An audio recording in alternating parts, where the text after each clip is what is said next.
Halo anak-anak didik ibu semuanya, salam sehat dan salam sejahtera buat kita semua. Nah, coba dulu kalian perhatikan bahan-bahan yang sudah ibu sediakan ini. Ada garam dapur, gula, pasta gigi, air, emas, perak, dan paku. Ini paku ini kan terbuat dari besi. Nah, ini apa-apa saja. Nah, ini merupakan bagian dari unsur ataupun senyawa. Zat tunggal dibedakan menjadi dua, yaitu unsur atau senyawa. Kalau unsur itu merupakan zat tunggal yang sudah tidak dapat diuraikan lagi menjadi zat lain yang lebih sederhana melalui reaksi kimia. Apa-apa saja contoh dari unsur yang bisa ibu ambil? Di sini ada 3. Misalnya, ini paku. Paku ini berbahan dari besi. Berarti besi termasuk contoh dari unsur. Besi itu disimbolkan dengan Fe. F-nya huruf besar. Kemudian perak. Ini cincin perak ya. Perak itu dilambangkan dengan Ag. Kemudian ini adalah emas. Emas disimbolkan atau dilambangkan dengan AU.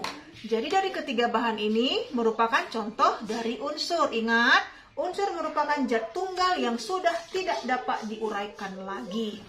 Nah, yang keempat ini ada garam dapur, ada gula, ada pasta gigi, ada air. Keempat bahan yang sudah ibu sediakan ini merupakan contoh dari senyawa. Senyawa ini merupakan zat tunggal yang terdiri atas 2 unsur atau lebih yang berbeda tetapi masih dapat diuraikan melalui reaksi-reaksi kimia. Apa-apa saja contoh dari senyawa? Misalnya garam dapur. Ini rumus kimianya adalah NaCl, berarti terdiri atas senyawa natrium dan klorida. Kemudian gula dengan rumus kimianya C12H22O11, berarti terdiri atas 3 molekul senyawa, yaitu karbon, hidrogen, dan oksigen. Kemudian ada pasta gigi dengan rumus kimianya kalsium karbonat, berarti terdiri atas senyawa kalsium, karbon, dan oksigen. Terakhir, ini yang sering sekali kita lihat ya, hampir setiap hari kita minum, yaitu adalah air putih. Ini rumus kimianya atau air mineral ya, rumus kimianya adalah H2O, berarti tersusun atas senyawa hidrogen dan oksigen.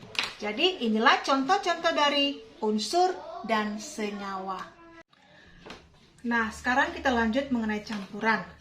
Sebelumnya kita sudah membahas mengenai unsur senyawa.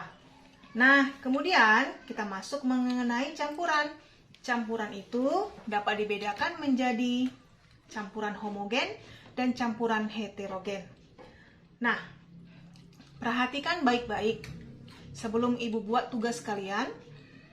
Di sini ibu sudah menyediakan beberapa bahan. Ada dia garam, ingat tadi dia NaCl.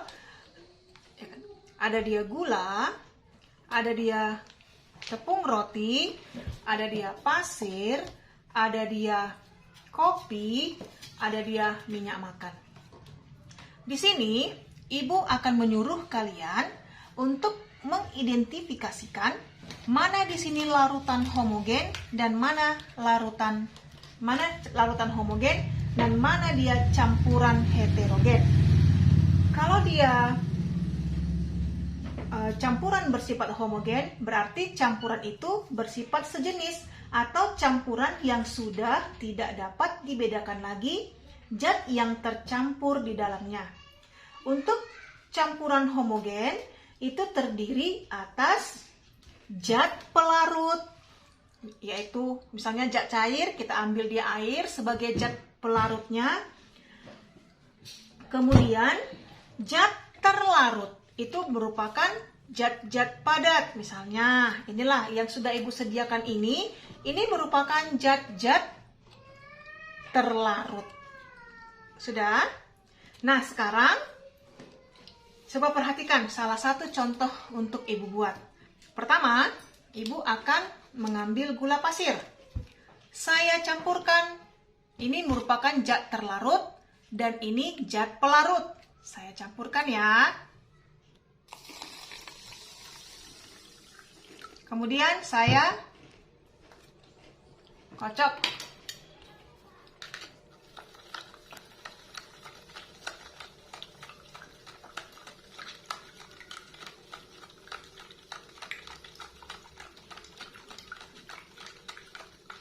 Perhatikan baik-baik anak ibu ya.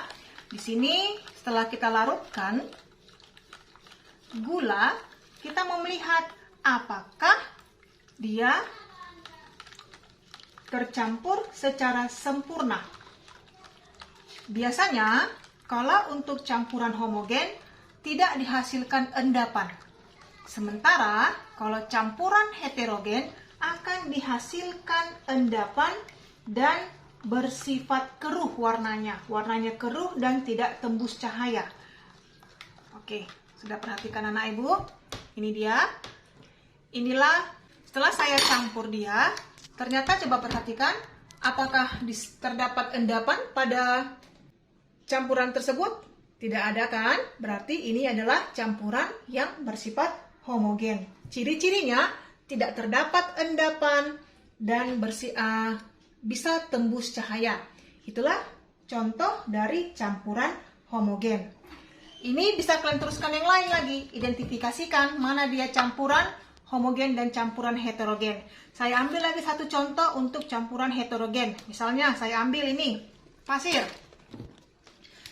Pasir merupakan zat terlarut, sementara air merupakan zat pelarutnya. Oke.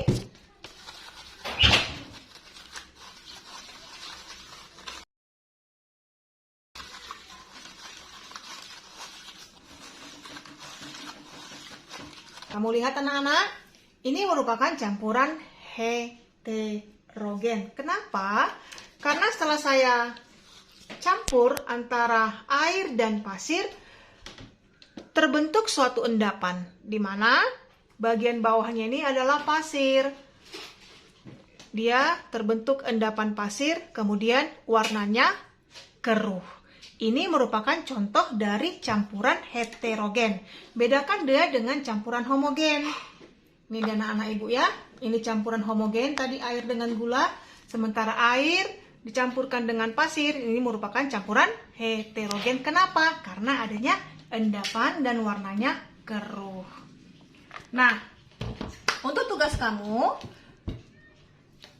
yang pertama, ibu buat, kamu sebutkan 5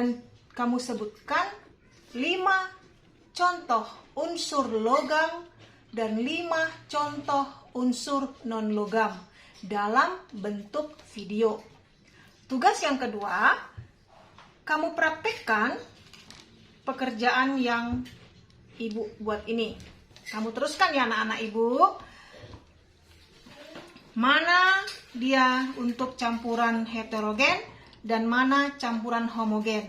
Kalian buat dalam bentuk video. Itu tugas yang kedua. Tugas yang ketiga. Oke, kita lanjut lagi, yaitu mengenai larutan. Larutan merupakan contoh dari campuran homogen. Nah, di sini saya sediakan ada larutan asam. Ini dia air perasan jeruk lemon, kemudian garam, kemudian air deterjen. Di sini tujuan kita adalah untuk melakukan identifikasi larutan mana yang bersifat asam, basa, dan garam. Kemudian tujuan kita melakukan praktikum ini adalah untuk mengetahui perubahan warna dari setiap larutan. Untuk mengetahui apakah larutan tersebut bersifat asam atau basa, kita menggunakan yang namanya indikator. Indikator asam dan basa itu ada dua, yaitu indikator alami dan indikator buatan. Karena kita melakukannya di rumah, maka ibu suruh kalian menggunakan indikator alami. Di sini saya menyediakan kunyit bubuk. Kunyit merupakan salah satu indikator alami yang bisa kita gunakan untuk mengidentifikasi larutan tersebut bersifat asam atau basa. Di sini akan saya campurkan bubuk kunyit, karena saya tidak menghaluskannya, saya beli jadi aja, yaitu Desaku kunyit bubuk. Ini saya campurkan ya ke larutan yang ada di sini, yang sudah saya sediakan anak-anak. Saya kocok.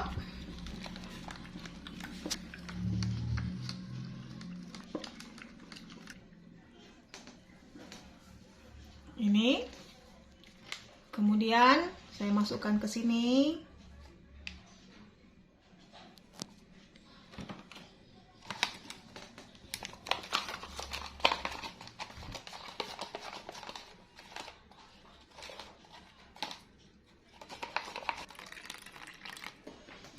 Nah, ini dia sudah saya campur tadi untuk larutan asam. Kemudian ini ada deterjen. Saya campurkan bubuk kunyit Desaku sebagai indikator alami. Saya campurkan.